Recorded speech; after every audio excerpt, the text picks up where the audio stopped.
Timo Werner is a player who splits a lot of opinion in the Spurs fan base. He's a little like Marmite in that sense. You either love him or you hate him. It was the same thing at Chelsea, and it's very interesting to me because I think as Spurs fans we can all agree that Heung-min Son is a top tier player, pretty much world class. I think as Spurs fans we can all agree that Eric Dyer was one of the worst defenders at this football club over the last 10 years.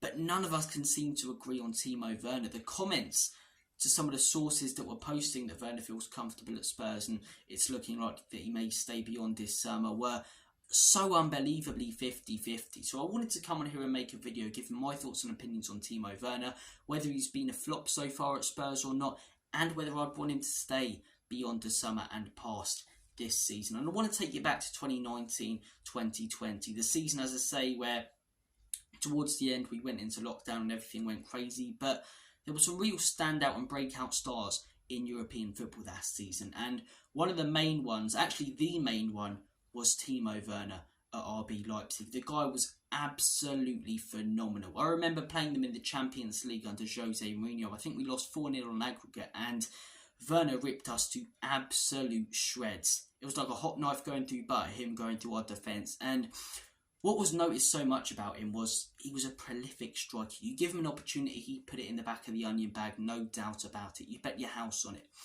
He joined Chelsea and Chelsea fans were buzzing. They thought they had the next big striker, potentially even the next Didier Drogba. That's how highly this guy was rated. And whilst he wasn't a terrible all-round player at Chelsea and he contributed to play and he gave it his all, the guy just couldn't hit a barn door. The whole 2 years he was at the club, as I say, he missed big chance after big chance after big chance. And he split a lot of opinion in the Chelsea fan base. 50% really liked him because of the assists he was getting, the way he was contributing to play, and the fact that he gave 110% every time he went on the pitch. And others couldn't stand the guy because he was missing big chances to win games and get points week after week. And the same cycle's repeating itself at Spurs. The fan base are so split on whether he's good enough or not. And I genuinely believe, as I say, if this guy could get back to being prolific with how he's improved his all-round game and assisting and work on the wing, he could genuinely be one of the best strikers in the world. And I don't say that lightly. Same with Darwin Núñez, two players who contribute to play brilliantly, but just find the easier chances as we've seen and more tough. You've seen it so far at Tottenham. He's got some brilliant assists. He's contributed to play really well in games, as I say, put in some fantastic performances. But he's had a few massive chances. He had a massive chance against Crystal Palace, which he missed, as I say, and an even bigger one against Fulham. It's an open net. I get the ball's coming in at pace, but literally all you have to do is get a touch on it. He does get a touch on it, and somehow it goes wide. I really don't understand how he missed that chance. And you look at those chances and you go, the guy just cannot hit a barn door. And I don't understand it, because at Leipzig, he was genuinely one of the most prolific strikers in the world. What got him noticed wasn't his assists or, playing on the wing and transitioning into different positions. It was his finishing, which was absolutely brilliant. And his finishing is the aspect of his game that is his worst right now. And as a forward and attacking player, it's the bit you probably need to be at your best. So, to answer the question at the beginning, do I think Timo Werner's been a flop? No. I think we signed him to be a backup, to come in to fill the void whilst Heung-min Son was away on international duty in January, and he's done that fairly well.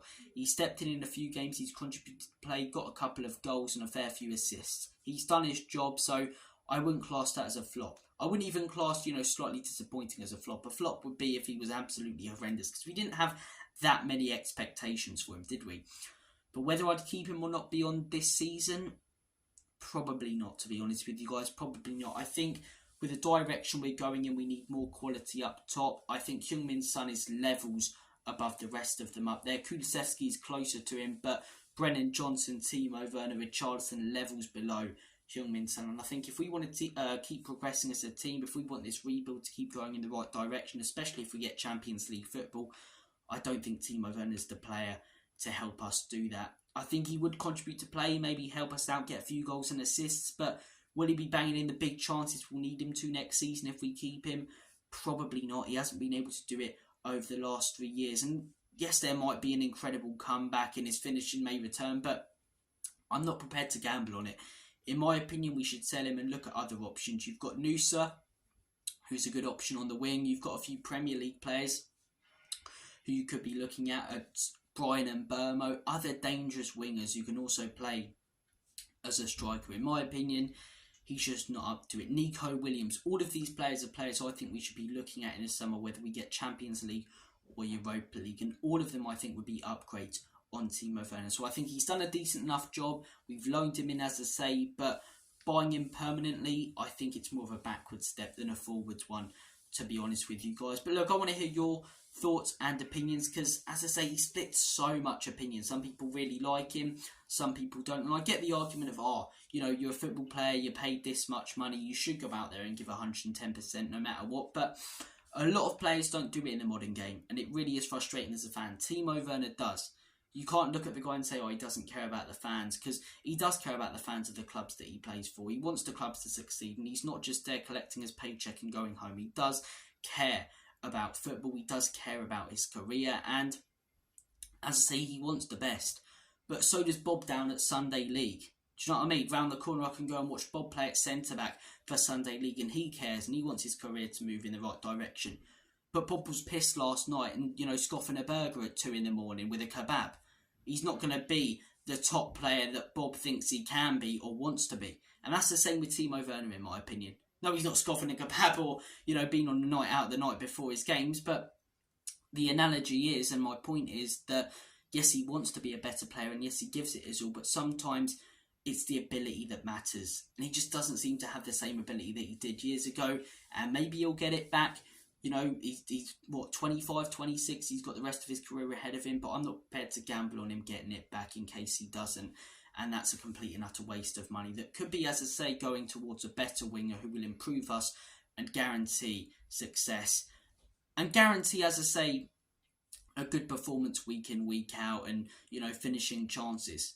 It's as simple as this. Attacking players should be finishing chances when they get them. Timo Werner doesn't.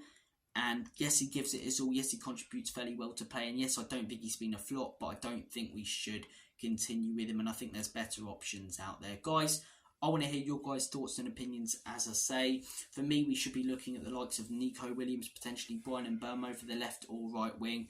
Timo Werner isn't good enough for me. Brennan Johnson, that's conversation for another day. I think that guy's got a lot of time to develop, as I say, and I think there's some really good signs in there. Timo Werner, I think we should look at moving on in the summer. But then also, I don't think he's been horrendous for us. As I say, he's put in some really good performances, got a couple of goals, fair few assists. As I say, he's not been horrific for us. So look, Timo Werner, I'm glad that he feels comfortable. I want all of our players to feel comfortable at the club, but I also don't want him to feel too comfortable to the point where he thinks that he can put in poor performances to the rest of the season, even if he's going to go or stay. I'd like to see Werner really excel towards the end of the season, but even if he does, I think we should be looking elsewhere. Guys, comment your thoughts and opinions down below. Thank you for watching this video. Take care, all the best, and as always, Comedy Spurs. Enoch can leave you out. In Big Ange, we trust.